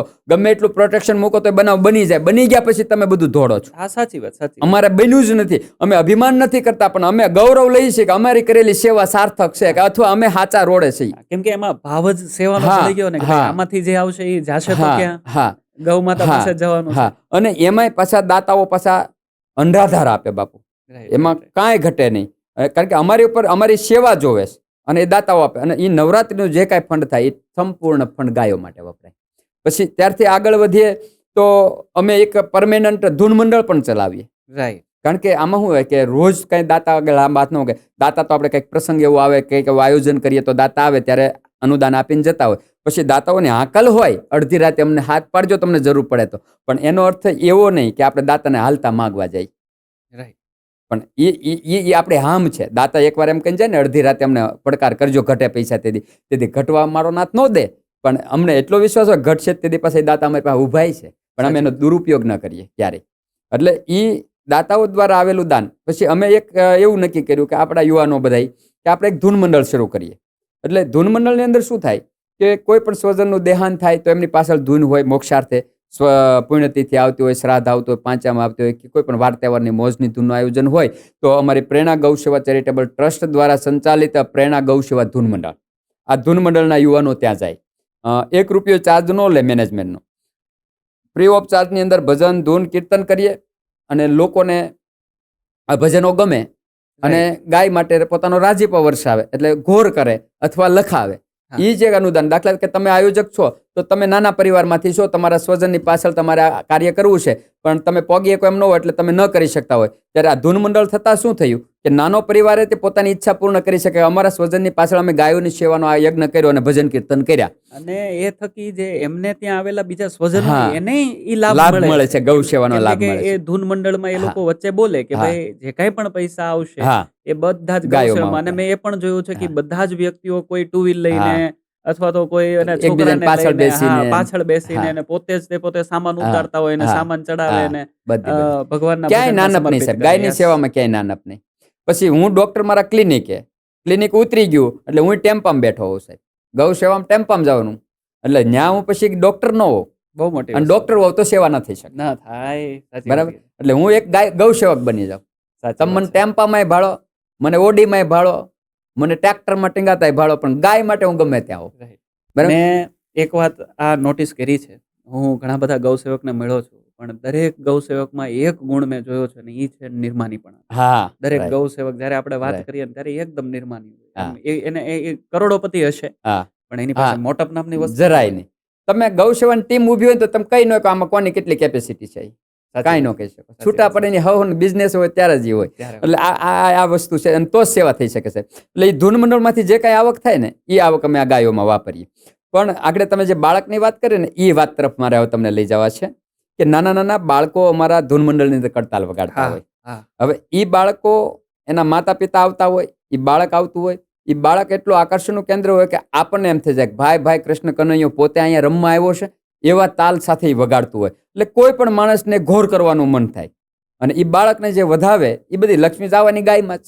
સાચી વાત. એટલે અમારા ધૂન મંડળની અંદર લગભગ 2 કે 3 નાના નાના એવા બાળકો છે કે જે બાળકો તમારું મારું મન મોહી લે, પણ નિસ્વાર્થ. અને બીજી વસ્તુ કે આજના પશ્ચિમી યુગની અંદર અમે ગૌરવ એ વાતનું લઈ શકીએ કે ધૂન મંડળ થતા સમાજ પરિવર્તનમાં અમે શું ફાયદો કરી શક્યા એની મારે વાત કરવી છે. આજ તમે જોવો છો કે આજનો યુવાન પશ્ચિમી સંસ્કૃતિ તરફ દોટ મૂકી રહ્યો છે. સાચી વાત. નવરો પડશે તો ઘરમાં પરિવાર સાથે બેસવાનો ટાઈમ નથી, દરેક પોતપોતાના મોબાઈલમાં વ્યસ્ત હશે. એટલે પરિવારની લાગણીઓ તૂટતી જાય છે, પરિવારો તૂટતા જાય છે, વિખૂટા પડતા જાય છે. ગૌસેવકના ઘરે ક્યારેક તમે જાજો, ખાલી આમ જોવા, પરિવાર સાથે બેઠો હશે, કોઈના હાથમાં મોબાઈલ નહીં હોય કામ સિવાય. બરાબર. કારણ કે એક જ ધ્યેય છે કે પરિવારની લાગણી જન્માવે છે આ સેવા, પરિવાર પ્રત્યેની. બાપને એમ થાય કે દીકરો સેવામાં જ આવો છે, દીકરાને એમ થાય બાપા ભલે સેવામાં જતા, જેના દીકરા નહીં આવતા એના પપ્પા આવતા હશે, જેના પપ્પા નહીં આવતા એના દીકરા આવતા હશે, અથવા કોઈ આખું પરિવાર આવતું હશે. તો આની અંદર એક વાત એ થાય કે એક તો છોકરું તમારું નવરું પડીને સાંજે ગલ્લે નહીં જાય, કારણ કે અમારો ધૂનનો ટાઈમ સાંજે 8 વાગ્યાથી 12 વાગ્યાનો, અને એ જ સમય છોકરાને બગડવાનો સમય છે સાહેબ. કારણ કે બાળક જમ્યા પછી ઘરેથી નીકળે જાય પરિવારથી, અને એ બાળક કોને ખબર ક્યાં જઈને શું કરે છે. એ બાળક બગડી જાય ત્યારે આપણને ખબર પડે છે કે આપણું બાળક આ રસ્તે છે. એટલે અમારે ગૌ સેવાની અંદર આવનારા યુવાન હોય કે બાળક હોય, એના મા બાપને છાતી ઉપર હાથ રાખીને હુઈ જવાનું કે મારું છોકરું બગડશે એવી ભય નથી. કારણ કે એનો દીકરો ક્યારેય ન બગડી શકે, કારણ કે એની પાસે સમય જ નથી નવરા માણસો પાસે ઉભા રહેવાનો. અને અંતે તો રામનું કે ભગવાનનું હા. નામ લે છે ને, હા, એ બસ. નામ મોઢામાં હા. ગયું ને. હા, એક કર્મનું પાથું તો અનાયાસે બને જ છે, અને એ તો કર્મ સાથે આ ધરતી ઉપર આવ્યા છે, પણ એ તો અનાયાસે બને છે. પણ આનાથી અત્યારે પ્રેક્ટિકલ જે તાજો નફો છે એ નફો બાળક નહીં બગડવાનો. પેલું કહેવાય ને કે ઈ બાળક જ્યારે ધૂન કરતું હોય ને હા. ત્યારે આજુબાજુમાં બેઠેલા કેટલાય મમ્મીને કેટલાય પપ્પાને એમ થતું હશે કે હા. મારું બાળક જો આ કરે તો. સાહેબ 100% ધૂન પૂરી થાય ને પછી લગભગ કોક જ ધૂન એવી છે કે અમે 1-2 બહેનો કે ભાઈઓ નહીં અમને મળ્યા હોય હા. કે સાહેબ અમારે આ છોકરાને આમ આવવું હોય તો શું કરવાનું. હા. એટલે અમે કઈ વાંધો નહીં, અમારી ધૂન હોય એનો લોગો આવે એટલે એડ્રેસ ઉપર આવીને છોકરાને લઈને આવજો, અમે બેસાડશું. કારણ કે અમારો ધ્યેય શું છે ખબર, કડતાલ અમારામાં જ વગાડે એવું જરૂરી નથી, પણ એ બાળક કોઈ ને કોઈ સંસ્થા સાથે, કોઈ ને કોઈ ધૂન મંડળ સાથે જોડાવવું જોઈએ. સાચી વાત. બરાબર. કારણ કે આ જે પશ્ચિમી સંસ્કૃતિનો વા લાગ્યો છે ને સાહેબ, આજ હવે પોતાના મા બાપ બીમાર હોય તો દીકરાને પેટનું પાણી નથી હલતું. હવે તમે વિચાર તો કરો આ સમય ક્યાં જઈને ઉભો રહેશે. બહુ સાચી વાત. લાગણીઓ હાવ ખોવાઈ ગઈ છે. તો આ લાગણીઓને જન્માવવા માટે ફરી પાછું આપણે કંઈક ને કંઈક આવી સેવાઓ સાથે જોડાવવું પડશે. અને આ સેવા સાથે જોડાયેલી વ્યક્તિ સાહેબ, અમે માનો કે 200 યુવાનો છીએ તો બધા અલગ અલગ ગામના હશે, અલગ અલગ જ્ઞાતિના હશે, અલગ અલગ કુટુંબના હશે, પણ અમે જ્યારે ભેગા થાય ને ત્યારે અમને બધાને એમ લાગે પરિવાર, પ્રેરણા અમારો પરિવાર છે. બધું ભરી ભરીને મળતા હોય. હિસાબ જે એનર્જી અને આનંદ જે આવે ને એ સાહેબ આનંદ ન આવે, અદ્ભુત છે, વર્ણવી ન શકાય એવો છે. અને એકબીજા માથે આનંદ, ખેલ કૂદ ને મસ્તી મજા, ત્યારે આપણને એમ થાય કે આખો આપણો પરિવાર છે. રાઈટ નકર બધા જુદા જુદા ગામડામાંથી આવ્યા છે, જુદા જુદા Right, right, ટકના છે, જુદા જુદા કુટુંબના છે, પણ ત્યાં કાંઈ વાળા નથી બાપા. સાચી વાત. બધા જ બધા આમ કહેવાય સમાન. ને કે એક એવા હા, હીરો છે હા, કે જે સમાજની સેવા કરી રહ્યા છે પણ કોઈને ખ્યાલ પણ નથી. નથી. પેલું કહેવાય ને કે એક હાથથી દાન કરે તો બીજા હાથને ખબર ન પડવી જોઈએ. હા, બસ. આ બધા એવા અનસંગ બસ. હીરો છે. એટલે આ સેવામાંથી બીજું કાંઈ મળે કે ન મળે, લોકો એમ કે ને સેવા કોઈની એળે જાતી નથી. એટલે આપણે સીધી નજર આપણે ક્યાં જાય? હું ગૌ સેવામાં જાઉં તો મારો ધંધો ફૂલ હાલવા મળશે, મને નફો મળશે મળવા. હા. નહીં, સેવા કરેલી જાતી નથી. ધંધામાં હું આજ કમાણો, કાલ પડતી આવે એટલે ધોવાઈ જાવ. એ એક વ્યવસ્થા મેનેજમેન્ટની ખામીનો અભાવ સાચી હોય છે. એમાં કોઈ ઈશ્વર નથી. પણ ઈશ્વર ક્યાં આપે છે સાહેબ? આજ હું આ લાઈનમાં છું ને, તો મારા સંતાનની અંદર સાહેબ આ ગુણો આવે છે. એટલે મારો દીકરો મારા પંથે હાલશે એટલે મારો દીકરો ફસાય એવી મને ભય નહીં રહે. બહુ સાચી વાત. અને આનથી મોટો બદલો ઈશ્વર તમને શું આપી શકે? કોઈ નહીં, કોઈ નહીં. સંપત્તિ કદાચ કોઈને છેતરીને લઈ શકાય, હા. પણ સંતતિ તો ઈશ્વરને રાજી કરીને જ મળે છે સાહેબ. બહુ મોટી વાત કીધી બરાબર. સાહેબ. પેલું કહેવાય ને મોરના ઈંડા ચિતરવા ન પડે. રાઈટ, કુવામાં હોય અવેડામાં આવે, આવે. બાપ એવા બેટા. તો ઈ ક્યારે થશે? જ્યારે માતા પિતાને ઈ સેવા કરતા જોશે, હા. બાળક આપોઆપ સેવામાં વળી કરશે. જવાનું. અને આનથી મોટું સુખ નથી. કરોડોની સંપત્તિ મેં ભેગી કરી લીધી ને છોકરો ઉડાવ થઈ ગયો તો હું પતી જીવવા જેવો નથી રહેતો. આ સમાજમાં મોઢું બતાવવા જેવો નથી રહેતો. ઉપાધિનો પછીની પાર નહીં. જિંદગી પીડાઈને જાય છે. સાચી વાત. પણ એની કરતા આ સેવાનો બદલો ઈશ્વર તમારા પરિવારને સુખ સમૃદ્ધિ તો આપે, એ તો તમારો પરિશ્રમનું ફળ છે બાપ.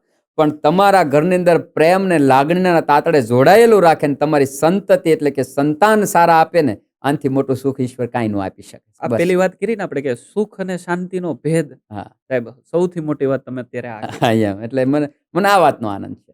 ખૂબ સાહેબ, ખૂબ સરસ.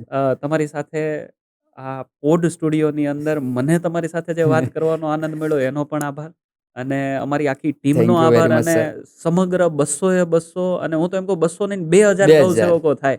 એમ દરેકને- એમ મારે 2000 કરતા વધારે થાય. હા. કારણ કે હું અનેક સંસ્થા સાથે જોડાયેલો છું. હું કોઈ એક સંસ્થાનો ન હા, હોઉં, એટલે ઈ- પણ મારો જન્મ પ્રેરણામાંથી થયો. સાચી વાત. બરાબર. અને બીજું કે હું પરમેનન્ટ એન્કર એનો છું એનો અર્થ એવો નહીં, પણ મારી સંસ્થા મને બીજાની સંસ્થામાં જવા માટે પ્રેરિત કરે કે 100% તમે જાઓ, જેટલી સંસ્થાઓ બને ને એટલી ઊભી થાય. કારણ કે આપણે બધે નથી પહોંચી શકવાના ને.